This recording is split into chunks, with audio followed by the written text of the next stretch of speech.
சபாஷ் நண்பர்களே, இன்னைக்கு நான் உங்களுக்கு ஒரு அற்புதமான கதை சொல்ல போறேன். 28 பான்ஃபிலோவின் ஹீரோக்கள்னு சொல்லப்படுற கதை. 1941 ஜெர்மனி படைகள் மாஸ்கோவை நெருங்கிட்டு இருந்த காலகட்டம்.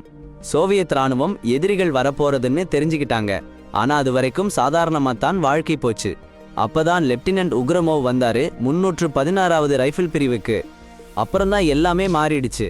அவர் வேலை என்னன்னா, ஜெர்மன் டாங்கிகளோட சிறப்பம்சங்களை இராணுவக்காரங்க கிட்ட சொல்லி அதை எப்படி அழிக்கலாம்னு கற்றுக் கொடுக்கணும். உக்ரமோவ் எதிரிகளோட ஆயுதங்களை பத்தி படிச்சுட்டு இருக்கும்போது ஒரு இராணுவக்காரன் எப்பவும் சிரிச்சிட்டு கிண்டல் பண்ணிக்கிட்டே இருந்தான். லெப்டினன்ட் அவரை நிறுத்தி, இப்போ சிரிச்சுக்க நேரம் இல்ல, வேலையில கவனம் செலுத்துன்னு சொன்னாரு. ஆனா அந்த இராணுவக்காரனுக்கு ஒரு ராஜினாமா பயிற்சியாளர் சப்போர்ட் பண்ணினாரு. அந்த இராணுவக்காரன் எதிரி தாக்குதல்ல நல்லா போராடி இருக்கான்னு அவருக்கு தோணுச்சு. இராணுவத்தோட மன உறுதியை வைக்கிறது தப்பில்லைன்னு அவருக்கு நம்பிக்கை. அப்புறம்தான் அந்த இராணுவக்காரங்க டாங்கி மாதிரியே ஒரு போர் வாகனம் மாதிரி மரக்கட்டைகளாலும் குச்சிகளாலும் உருவாக்கினாங்க. அப்புறம் அடப்போங்கடா, உக்ரோவ்னு ஒருத்தர் இருக்காங்க பாருங்க. அவங்க தான் எப்படி கிரெனேடு, தீப்பிடிச்ச கலவையெல்லாம் சரியா வீசுறதுன்னு சொல்லி கொடுக்குறாங்க. ஆனா சரியா வீசலைனா தானே காயம்படுவாங்கன்னு எச்சரிக்கையும் பண்றாங்க. இன்னும் ரொம்ப ரியலிஸ்டிக்கா பிராக்டிஸ் பண்றதுக்குன்னு பனி உள்ள டேங்க் மாடலை இழுக்க சொல்றாங்க. அவங்க ஃப்ரெண்ட்ஸ் ஒரு குழியில உட்காந்துட்டு கிரெனேட் வீசுவாங்க. அப்புறம் இடமாறி அதே வேலையை மறுபடியும் பண்ணுவாங்க. பிராக்டிஸ் முடிஞ்சதும் லெப்டினன்ட் உக்ரமோவ் சோல்டியர்ஸை விட்டுட்டு போயிடுவாங்க. அந்த நேரத்துல மேல உள்ள கமாண்டர்ஸுக்கு ஆர்டர் வருது, ஜெர்மன் ஆர்மி மாஸ்கோ நோக்கி நகர்றதை தடுக்கணும்னு. ரிசோர்சஸ், அமுனிஷன் எல்லாம் குறைஞ்சிருச்சு.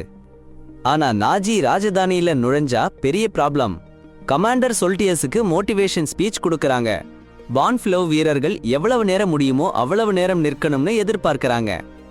ஒரு சோல்டியரோட டார்கெட் என்னன்னா, அவங்க நாட்டுக்காக சாகக்கூடாது, எதிரிகளை வீழ்த்தித்தான் உயிரோட இருக்கணும். சீரியஸா சொல்றேன். போர்ப்பட வரலாறுல நிறைய உத்வேகம் தரும் காட்சிகள் இருக்கு. சின்ன சின்ன ஹீரோக்கள் எதிரிகளோட அசுரப்படையை எதிர்த்து நின்னு வெற்றி பெற்ற காட்சிகள். அப்போ எல்லாம் எதுவும் சாத்தியம்னு நம்பிக்கை வரும். அப்புறம் இருக்கிற இடத்துல போய் இராணுவக்காரங்க பாதுகாப்பு கோடு அமைக்க ஆரம்பிச்சிடுவாங்க. வாய்க்கால்கள் வெட்டணும், துப்பாக்கிகள் புதைக்கணும், மறைவிடங்கள் தேடி அடைக்கணும்.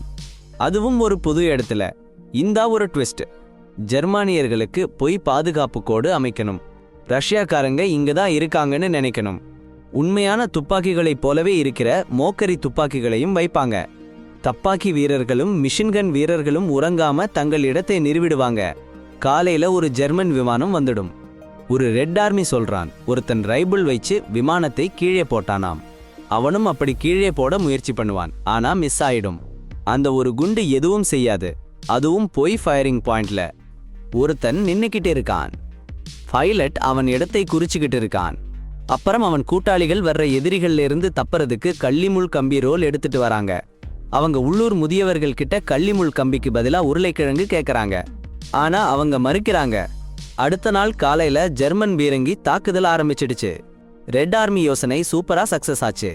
ஃபாசிஸ்ட் காரங்களை போலிக்கோட்டையில தாக்கினாங்க. ஆனா வெடி விடல. அப்புறம் அவங்க படைவாளையும் டேங்க்ஸையும் போர்ல விட்டாங்க. ஒரு பயங்கரமான போர் ஆரம்பிச்சிடுச்சு. சின்ன சின்ன பழுது பார்த்தாலும் போர்ல நிற்க முடியும்னு சோவியத் போராளிகள் நிரூபிச்சிட்டாங்க. கமாண்டர்கள் ஆர்டர் பண்ணாங்க, எதிரிகளோட ஆயுதங்களை நிச்சயமா அழிக்கணும்னு. போர்ல ஒரு மிஷின் கன் காரனுக்கு மட்டும் கைவிட சான்ஸ் கிடைக்கல. 4 டேங்க்ஸ் போனாலும் ஒரு ஷாட்டு கூட விடல. ஃபாசிஸ்ட் காரங்க பின்னாடி போயிட்டாங்க. ஆனா அவங்க மறுபடியும் வருவாங்கன்னு எல்லாருக்கும் புரியுது. இந்த வருற தடவை அடிச்சு ஓட்டுவாங்க. சரிங்களா? போர் முடிஞ்சதுக்கு அப்புறம் காயமடைஞ்ச ரெட் ஆர்மி சொல்றியாளா சோல்ஜர்ஸ்களை ஹாஸ்பிட்டலுக்கு அனுப்பினாங்க. ஒரு வண்டியில ஏத்தி அவசரமா ஹாஸ்பிட்டல். அப்புறம் டபுள் ஸ்பீட்ல ஒரு புது Canaan attack. German army Russian defence லைனை டார்கெட் பண்ணி அதிரடியா ஃபயரிங். முதல்ல ரெகானசன்ஸ் ஏர்பிளேன் யூஸ் பண்ணி எதிரி லொகேஷன் ஃபுல் டீடைல் மாப் பண்ணிட்டு அதான் அட்டாக். ரெட் ஆர்மி சொல்றியாளா பின்னாலிருந்து சர்ப்ரைஸ் அட்டாக். ஃப்ரைட் சொல்றியாளா எதிர்ப்பு காட்டினாங்க. ஜெர்மன் கனான் ஃபயர் குறைஞ்சதுக்கு அப்புறம் கமாண்டர் சொல்றியாளா ரொம்ப பெரிய லாஸ்.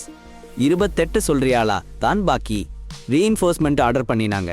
ஆனா சொல்றியாளா இல்ல வெப்பன்ஸ் இல்ல, இருக்கிறத யூஸ் பண்ணி போராடணும்.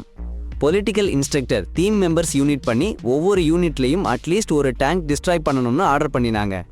சொல்றியாளா கிட்ட ஆன்டி டேங்க் ரைஃபிள் சூப்பர். டேய், மொலோடோ காக்டெயில் ரைஃபிள்ஸ், மிஷன் கன், கிரெனேட்ஸ் எல்லாம் இருந்தாலும் ஜெர்மானிய படையெடுப்பை தடுக்கிறதற்கு சாத்தியமில்லாத காரியம்னு தோண ஆரம்பிச்சிடுச்சு. ஒரு கும்பல் பிரார்த்தனை பண்ண ஆரம்பிச்சாங்க. மற்றவங்க சும்மா நின்னுட்டு எதிரிகளை பார்த்துட்டு இருந்தாங்க. சரி, நம்ம பீரங்கிகள் படைவாளிங்க முக்கியம். ஆனா ஆன்டி டேங்க் ரைஃபிள்கள் தூரத்துல இருந்து டேங்க்ஸை கொஞ்சம் தாக்கலாம். ஒருத்தன் கிடந்தா அடுத்தவன் உடனே அவன் இடத்துக்கு வந்துடுவாங்க. அப்புறம் டேங்க்ஸை அடிச்சு தூளாக்கிட்டாங்க. ஆனா ஜெர்மானியக்காரங்க கிட்ட ஆயுதங்கள் எப்பவும் இருந்துச்சு. அவங்க நம்ம போர்க்குழிகளுக்கு வந்துட்டாங்க.